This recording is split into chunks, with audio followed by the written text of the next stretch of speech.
हाँ बेटा, आज आपको पढ़ाएंगे तुलसीदास जी की कविता कवितावली। ठीक है, जो उत्तरकांड से ली गई है।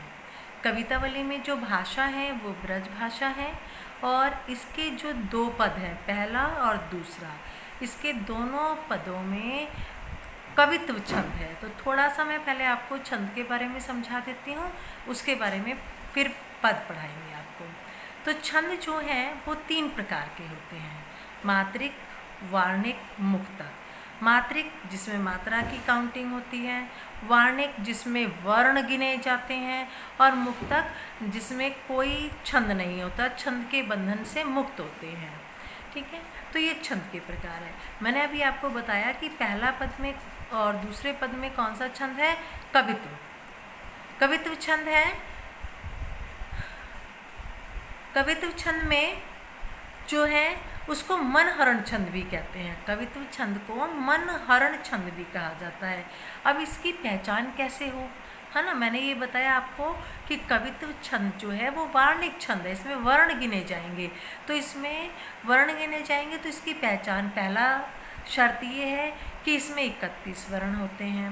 दूसरा ये है कि 16 और 15 पर यति होती है। यति का अर्थ होता है ठहराव, और अंत में गुरु होता है। गुरु होता है यानी कि जैसे एक मात्रा होती है उसको लघु बोलते हैं, और जो ये इस तरह से ऐस होता है उसको गुरु कहते हैं, और ये 2 में गिना जाता है। ठीक है, तो यहाँ कैसे मैं आपको बता रही हूँ कि कैसे 31 वर्ण है, कैसे 16-15 पर यति है। तो देखो, काउंट करो बेटा, ये जो वर्ण है ना, 1 2 3 4 5 6 7 8 9 10 11 12 13 14 15 16। तो 16 पर यहाँ ये पंक्ति हुई ना, तो यहाँ कॉमा लगा है, तो यानी कि यहाँ पर हमारे 16 वर्ण हो गए, है ना। फिर दूसरी पंक्ति के बाद फिर पूर्ण विराम आ रहा है। तो 1 2 3 4 5 6 7 8 9 10 11 12 13 14 15 हो गए। और 15 और 16 कितने हो जाते हैं, दोनों मिलाकर के 15 दूनी 30, 30 और 1 31 हो गए ना।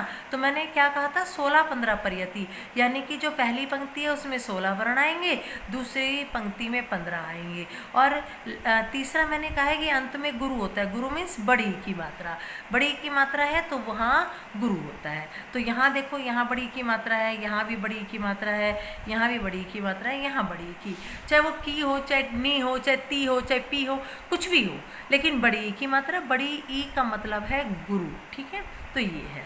तो आपको सिर्फ ध्यान रखना है कि पहला और दूसरे पद में कवित्व छंद है। कवित्व छंद को मनहरण छंद कहा जाता है, और इसकी हर पंक्ति में 31 वर्ण होते हैं। हर पंक्ति का मतलब है जहाँ पूर्ण विराम आ रहा हो, है ना। हाँ, जहाँ ये भी अधूरा है, यहाँ ठहराव है, कॉमा है, यहाँ पूर्ण विराम है, तो यहाँ पूरा होगा। ये पहली और दूसरी दोनों लाइन मिला करके यहाँ 31 वर्ण हो जाएंगे। चलिए अब कवितावली पढ़ते हैं तुलसीदास जी की। इसमें ब्रज भाषा का प्रयोग किया गया है। तुलसीदास जी अपने समाज का यथार्थ वर्णन करते हुए कहते हैं, यथार्थ, कि तुलसीदास जी के समय में जो समाज था वो कैसा था। तुलसीदास जी के समय में जो समाज था उसमें क्या था, ये भूखमरी छाई हुई थी, है ना।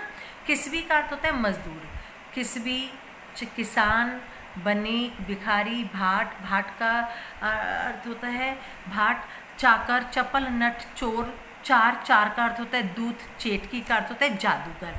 कह रहे हैं तुलसीदास जी कि तुलसीदास जी के समाज में चाहे मजदूर हो, चाहे किसान हो, किस भी करते हैं मजदूर, चाहे मजदूर हो, चाहे किसान हो, चाहे बनिया हो, चाहे भिखारी हो, चाहे भाट हो, चाहे चतुर नट, जो कला दिखाते हैं ना रस्सी पर, चतुर नट हो, चाहे चोर हो, चाहे दूत, चार का अर्थ है चार काउंटिंग नहीं, दूत, और चाहे चेटकी करते जादूगर।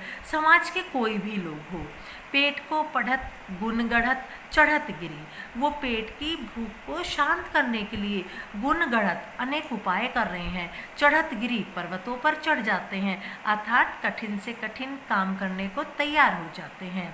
अटत गहन गन एहन एखेट की, अटत माने फिरते हैं, गहन माने घने, घने गन मीन्स जंगलों में, फिरते हैं कहाँ, घने जंगलों में, एखेट की शिकार करते हुए, वो अपने पेट की भूख को शांत करने के लिए घने जंगलों में शिकार करते घूमते हैं। ऊंच नीच कर्म ऊंचे नीचे कर्म करते हैं, धर्म अधर्म करी धर्म अधर्म के कर्म करते हैं, पेट ही को पचत बेचत बेटा बेटकी, और वो अपनी पेट की भूख को शांत करने के लिए अपने बेटा बेटी को बेचने में भी नहीं हिचकिचा रहे हैं। तुलसी बुझाई एक राम घनश्याम हिते, अग्नि बड़वागी ते बड़ी है अग्नि पेट की। तो पहले नीचे लाइन का अर्थ लेके चलेंगे। बड़वागिते का अर्थ है समुद्र, समुद्र की आग।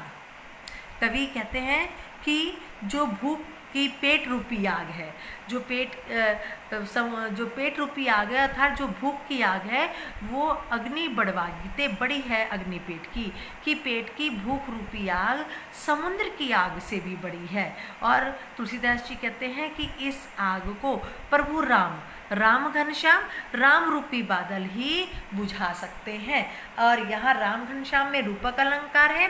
क्या कह रहे हैं कवि कि पेट की भूख की जो आग है वो समुद्र की आग से भी बड़ी है, और इसको प्रभु राम रूपी बादल ही बुझा सकते हैं। अर्थात प्रभु राम की कृपा से ही इस भूखमरी को दूर किया जा सकता है।